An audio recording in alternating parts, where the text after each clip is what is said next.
Now, it may shock you to know this, but deep down, I'm a positive and optimistic kind of person who chooses to see the beauty in this world. I choose to see the beauty. Fuck off, Evan Rachel wouldn't. And your chin. Anyway, my point here is that I believe even the worst movies can be redeemed with a bit of hard work and creativity. And truly, what could be a worse product of human endeavour than Captain Marvel? A 2-hour feminist self-partnering session featuring a flawless, invincible, unstoppable, and completely unlikable protagonist that's basically Superman without the kryptonite. Or the charm, charisma, decency, fairness, justice, personality, altruistic desire to help others, or anything even approaching a worthy adversary. Not to mention being portrayed by an angry plank of wood who openly hates anything that doesn't have a vagina.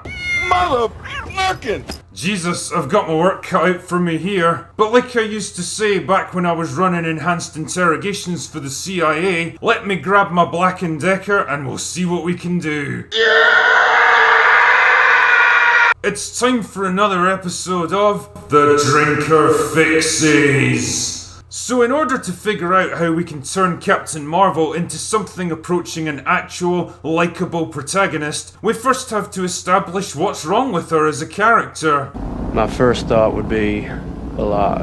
When we first get introduced to her, she's like a special forces operative for an intergalactic space force called the Kree, and she's got no memory of her former life. Kind of a blank slate, if you will. Anyway, she does a bit of training with Jude Law, who keeps taunting her about being too emotional until she gets bored of his mansplaining and blasts him in the chest with an energy beam. Oh yeah, that's the thing she can do anytime she wants for any reason in this film. Then she talks to a giant computer that also warns her about being too emotional. This introduction establishes two important things about her character. One, she's really powerful, and two, she apparently struggles to control her emotions, which is kind of weird because throughout the entire movie she displays all the emotional variation of Mark Zuckerberg at a congressional hearing. This is one of the many problems with this movie. It keeps telling us things about the main character which totally don't match up with what we're seeing. It creates a weird conflict in our brains, and when audiences are presented with two contradictory pieces of information, it undermines their faith in the story because it suggests the writers don't know what the fuck they're doing. Anyway, she gets sent on her first mission against a shape-shifting race called the Skrulls, only to get separated from her team and captured so the Skrulls can interrogate her. During this process, her repressed memories of her former life start to resurface, which allows her to break free with absolutely zero difficulty and escape in a ship that crash lands on Earth. That's when she hooks up with CGI Nick Fury, and together they go on a wacky adventure to combat the Skrull invasion and figure out who exactly she used to be. Eventually she hooks up with a former friend and discovers that she was once a hotshot Air Force pilot, flying an experimental spacecraft for an alien scientist that got shot down by Jude Law. When the ship crashed and blew up, she got exposed to magic bullshit radiation that made her super powerful. The Kree recognized that she might have value as a soldier, so they wiped her memories and put a magic nicotine patch on her neck to keep her powers under control. Once she realizes this, she rips off the patch and turns into a literal god that can blast through entire space fleets like toilet paper and kicks Jude Law's ass as easily as, well, I use a power drill on a restrained prisoner's kneecaps.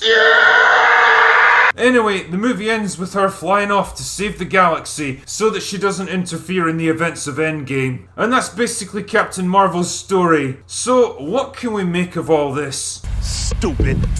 Well, in a nutshell, this is a story all about how my life got flipped turned upside down. Wait, what? It's about a woman learning to ignore the people who try to hold her back and ultimately realize her true potential. What's an inspiration to all the little girls that must be watching this? If you ignore your critics and believe in yourself, you too can find yourself flying through space without oxygen, shooting lasers from your hands, and tearing apart giant space cruisers with thousands of people on board. See, the movie is peppered with little examples of people trying to hold Captain Marvel back in some way, like her dad telling her not to drive go-karts, or this man telling her she can't be a fighter pilot, or this man telling her she's too emotional, or this man asking her to smile more. The idea that she's been limited by people around her is exemplified by the magical nicotine patch on her neck, which literally constrains her powers. Ripping it off is a symbolic as well as physical act, throwing off the shackles of other people's expectations and doubts to unleash her full power. Now, this is fair enough in theory. The idea of a protagonist striving to succeed and better themselves in the face of harsh criticism and naysayers is a decent enough basis for a character, I guess. Look at Steve Rogers, for example. When he started out, he wanted to fight for his country like everyone else, but he was too small and weak to become a soldier. He got mocked and disrespected. Straight away you empathised with his situation because you felt his frustration at being dealt a crappy hand in life. At the other end of the spectrum, you've got a character like Thor. Thor was physically strong and powerful and grew up with every advantage a person could ask for, but his lucky start in life had made him arrogant and overconfident, eventually provoking his father into removing his powers and banishing him to Earth. The point here is that both of these characters were incomplete when they started out. Steve has a noble heart but lacks the strength to act on it, while Thor has all the strength he could ever need but lacks the maturity and humility to appreciate it. By the end of their respective movies, they've each found the thing they lacked at the start. They've become complete characters, and we as the audience feel emotional satisfaction at watching them grow and develop. The problem with Captain Marvel is that she doesn't have that kind of emotional journey because she doesn't lack anything. Well, apart from her memories, I guess. But memories aren't really character development unless they fundamentally change the nature of who a character is, and in this case, they don't. She's already extremely powerful right from the start of the movie, to the point where she can easily escape dangerous situations and defeat supposedly formidable enemies with zero efforts. And by the end, it's like watching someone play a video game on God mode. She's also smart, capable, resourceful, brave, stoic, and of course, the label we have to attach to every female character now, strong. But what does strong really mean? Well, in Captain Marvel's case, it means never showing even a hint of weakness or vulnerability, never needing help from anyone or failing at anything, never making mistakes or bad decisions, never being even remotely challenged or threatened by enemies. The problem with this is that none of these things actually make her strong. In fact, it's quite the opposite.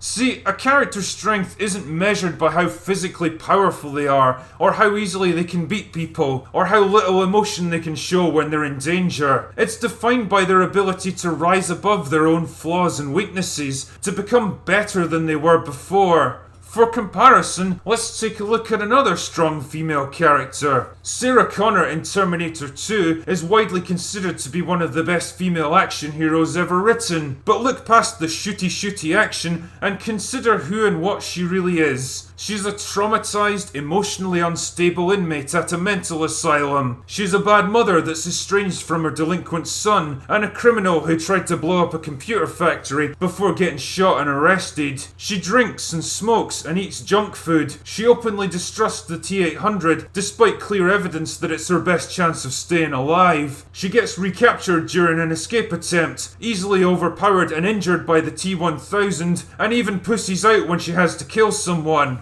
The point here is that Sarah Connor is a deeply flawed character with real human frailties and weaknesses. She has moments of vulnerability and emotion. She doesn't have all the answers or always make good decisions. She even has to be helped and protected at times. But she's also fucking awesome because she's able to overcome all of these things to become a courageous protector for her son and a brave soldier fighting to save humanity's future. She even manages to let go of her hatred for the Terminator, showing respect and gratitude in its final moments. In short, she goes on a satisfying emotional journey. The script was smart and brave enough to make her this way because it recognised the emotional payoff that would come from seeing her triumph through all this adversity. Which brings me back to Captain Marvel. This movie doesn't provide any emotional payoff because the character never has any flaws or weaknesses to overcome. The script is neither smart nor brave. In fact, it's motivated mostly by fear. It's afraid of showing vulnerability, emotion, failure, mistakes, and flaws because it confuses those things with weaknesses. and having your female superhero perceived as weak would invite uproar from a certain group of people, most of whom don't know the first fucking thing about writing or doing anything remotely creative. But as I've just demonstrated, if a character has no flaws to overcome, then they have no room to grow. Without struggle, there's no payoff. Without a meaningful journey to go on, there's no satisfaction on reaching the end. So, now that we understand the problems with Captain Marvel, how exactly do we fix her?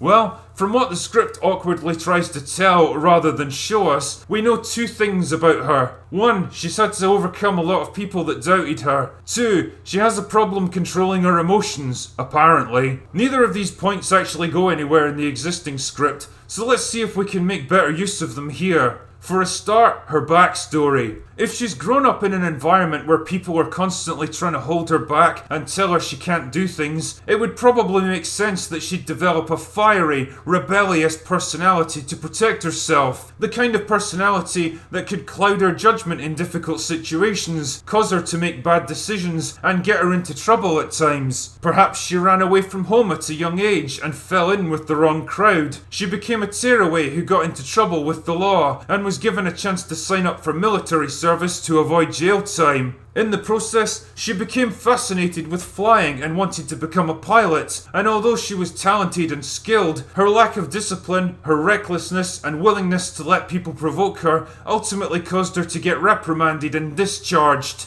That's when she was given a lifeline by alien scientist lady, who approached her to become a test pilot for the new ship she was building, explaining that it's dangerous and that only someone as reckless as her would be willing to fly it. That way, you can build on the idea of her being a risk taker and a loose cannon that doesn't handle authority well, instead finding new purpose in her relationship with alien scientist lady. When we see her in the present, she's still a soldier fighting for the Kree, and her memories have been erased, but instead of the emotionless plank of wood that we were given, this version retains some element of her former personality. She's defiant and unpredictable, clashes regularly with her fellow soldiers, and Jude Law has to kick her ass to keep her in line. Unlike the original script, he's actually a formidable opponent this time, and a highly disciplined, intimidating commander that she's openly afraid of. You know, so he can actually present a bit of a threat later. On her first mission against the Skrulls, she disobeys orders in an effort to prove her bravery, and her mistake blows the mission and results in her being captured. That's when her memories start to unlock, and she uses her energy blast for the first time to escape. She doesn't understand what the fuck just happened, but she doesn't have time to question it, so she runs away and crash lands on Earth. Once she hooks up with Nick Fury, they establish a kind of father-daughter relationship, where he's trying to keep her in line as they continue their investigation, and she keeps getting herself into trouble. It might even be kind of fun to watch her blundering around 1990s America, making mistakes and saying the wrong thing as she tries to interact with people, wanting to try new stuff, and reconnect with a culture she only vaguely remembers. It would establish a generally light-hearted tone, and flesh her out as a wisecracking, fun-loving character once she's away from the constraints of Kree authority. As her flashbacks begin to shed light on her past life, she gradually builds up an imagined picture of herself. She believes that she was once a top-level fighter pilot, a good daughter, and an even better friend. But shit gets real when she tracks down her friend Maria from her military days and learns the truth about her past. She washed out of flight school, she was hot-headed and impulsive, and often got other people into trouble, including Maria, who was discharged from the military and has since fallen on hard times. Realising that she's let many people down because of her inability to control her emotions, combined with the knowledge that she's been fighting for the wrong side all this time, she sees her life as a series of failures and mistakes, and claims that she isn't worthy of her newfound powers. She wants to leave it all behind and be a regular person again, and it takes Maria to reassure her that despite her flaws and mistakes, she's still a good person and she doesn't regret their friendship. This gives her the confidence she needs to go into the finale of the movie and take on her enemies with renewed purpose and belief in herself, ultimately letting go of her fear and unleashing her true power.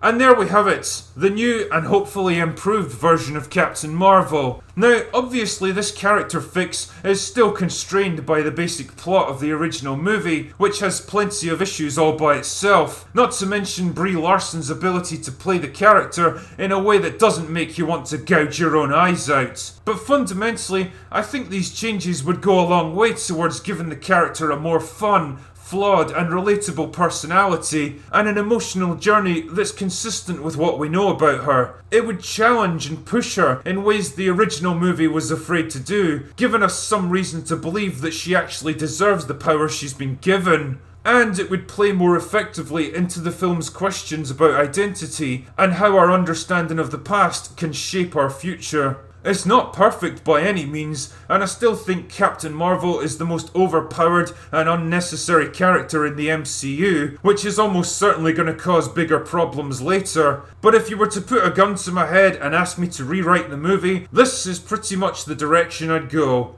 Oh, and I'd bring in the Dawn as her ultimate love interest. Anyway, that's all I've got for today. Go away now.